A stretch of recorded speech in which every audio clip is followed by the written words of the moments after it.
Hello everybody! Today we're diving into Breckenridge and its latest master development plan from 2022.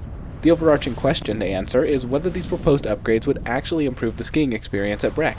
Breckenridge has long been a hot topic in ski industry discussions and on this channel. So what do we think? Let's go ahead and jump right into breaking down the Breckenridge Mountain Master Development Plan.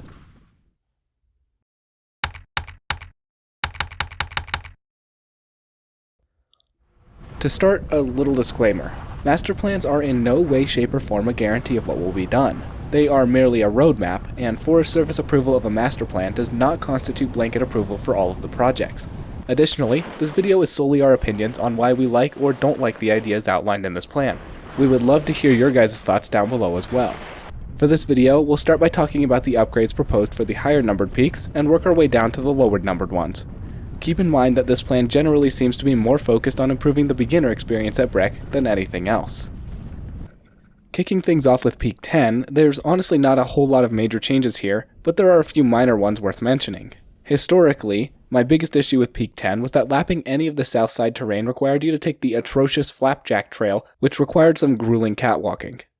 This finally seems to be getting addressed, as Flapjack has been proposed to get regraded, which, if done correctly, will go a long ways towards making this terrain more lappable. In addition, Breck plans to cut a few short runs into some of the existing tree terrain on Peak 10. These runs are labeled F18 through F23. I'm not at all a big fan of F19 and F20. It seems that these two runs are located in the Burn, one of the best glade areas on Peak 10. Sacrificing this awesome area for a few short generic cut runs seems like a total misfire. The rest of these new runs are fine, though I don't think they'll either dramatically improve or diminish the Peak 10 experience.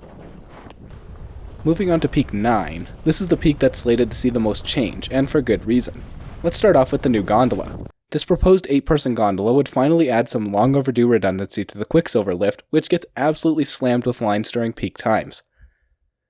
This would be a 2-stage gondola, originating from near and then crossing over the Quicksilver lift. It would have a mid-angle station a couple hundred yards below the bottom of the Falcon Superchair.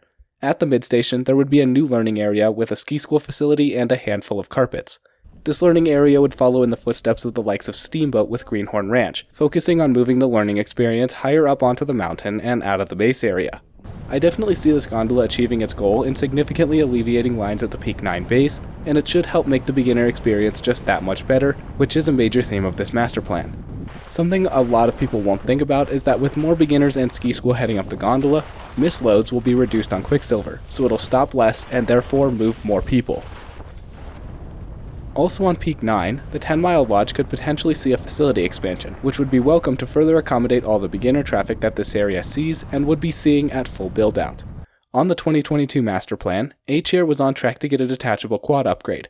Its alignment would be shortened significantly, with the top terminal being relocated just a bit above the existing Quicksilver top terminal. However, in a revised plan published in May of 2024, a new plan was put forward to have the new Frontier gondola have a second stage, finishing at the current top of the A-Chair and removing the A-Chair altogether.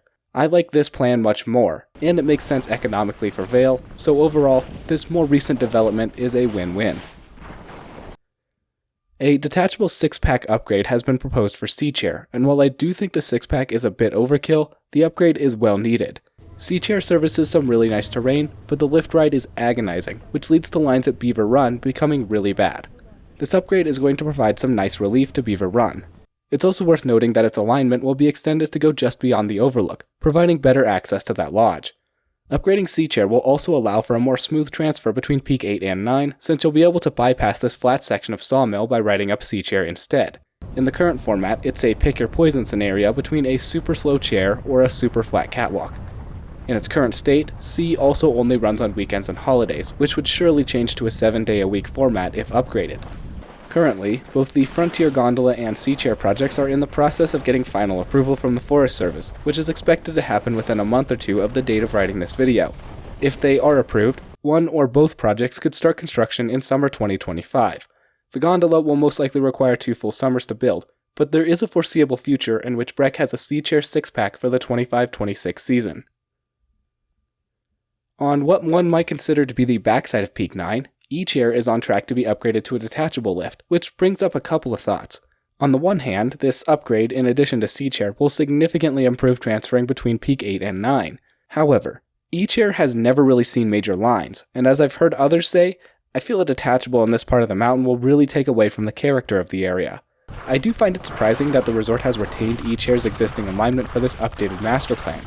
In the previous version, E-Chair's alignment was proposed to be extended a bit to improve access to the windows, back 9, and the twin chutes.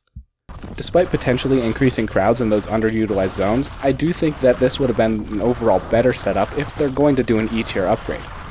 Finally, it looks like the resort is planning to do some improvements to the egress from the windows terrain. The egress as it currently stands has a creek going through it and is quite sketchy, so I think any improvements here are more than welcome. Moving north to Peak 8, there's a new proposed beginner area adjacent to Rip's Ride, although details about this lift aren't specified in the master plan. In all likelihood, it would be a fixed grip quad, although given Vail's recent investment push at Breck, it could also just be one of the shortest detachable quads in the world. Also on the master plan are 2 projects that have already been implemented, the Rip's Ride and 5-chair high-speed quad upgrades. Those 2 investments and this remaining little bit also represent Vail's push to improve the beginner experience at one of the most visited ski resorts in North America. The resort is also planning to add a short gondola named Gold Rush at the bottom of Peak 8 down by town, which will essentially serve as transportation to the Breckenridge from nearby parking lots. This gondola, which I doubt will ever actually get built, would actually be quite helpful as it crosses over the highway, so you'd no longer have a ton of pedestrian traffic there slowing everything down. If this is actually built, I can't foresee it being much more than a 6-person pulse gondola. Moving back up onto the mountain, 3 new trails labeled 1L, 1M, and 1N will be cut on the south side of Peak 8. This is a pretty underutilized area, so I'm puzzled as to why the resort is bothering to cut runs here, but nevertheless, these runs will be pretty harmless additions. The biggest upgrade on Peak 8 looks to be the detachable quad 6-chair upgrade.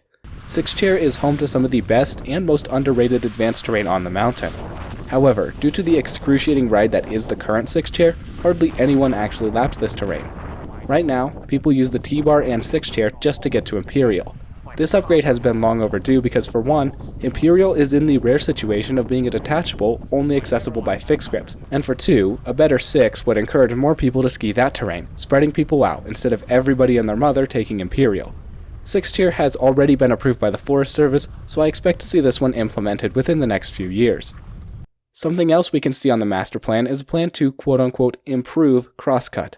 Crosscut is super steep and icy, and many beginners accidentally find themselves on it. It very well may be the worst trail in Breckenridge, so any regrading, widening, or really anything they could do will be significantly impactful, even if those on it won't realize it. Over on the border of Peaks 7 and 8, there are a bunch of new trails proposed, which would further expand the stock of blue cruisers in that area. I don't really see anything wrong with this, as it just spreads skiers out more and shouldn't really impact lift lines anywhere.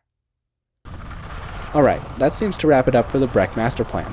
There are a couple of headliners, some standard upgrades, and lots of trail upgrading, so while this isn't the most ambitious master plan we've ever seen, if fully implemented, it will most likely be one of the most impactful.